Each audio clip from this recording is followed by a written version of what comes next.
यह चुनाव सिर्फ भारतीय जनता पार्टी या एनडीए का चुनाव नहीं है।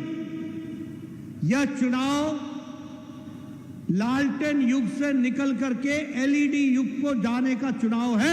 इसको हमको ध्यान में रखना चाहिए।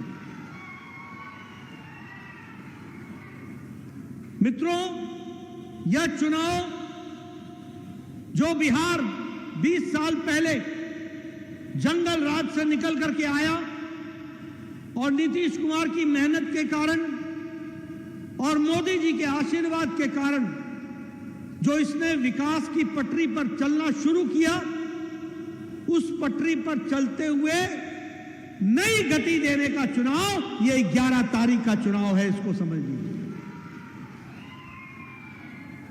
ये बिहार को स्थायी सरकार, स्थिर सरकार, विकास युक्त सरकार, तीव्र गति से चलने वाली सरकार, इस चुनाव से उसको ताकत मिलने का चुनाव है और इसलिए उस पर मुहर लगाने का चुनाव है।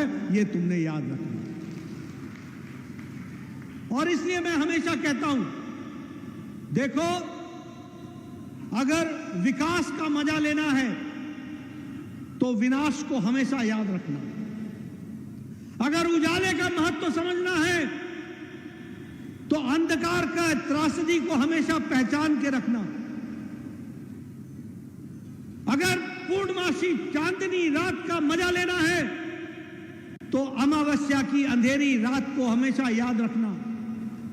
और अगर नीतीश कुमार के नेतृत्व में और मोदी जी के आशीर्वाद में डबल इंजन का मजा लेना है तो लालू का जंगल राज हमेशा याद रखना, तब तुमको समझ में आएगा।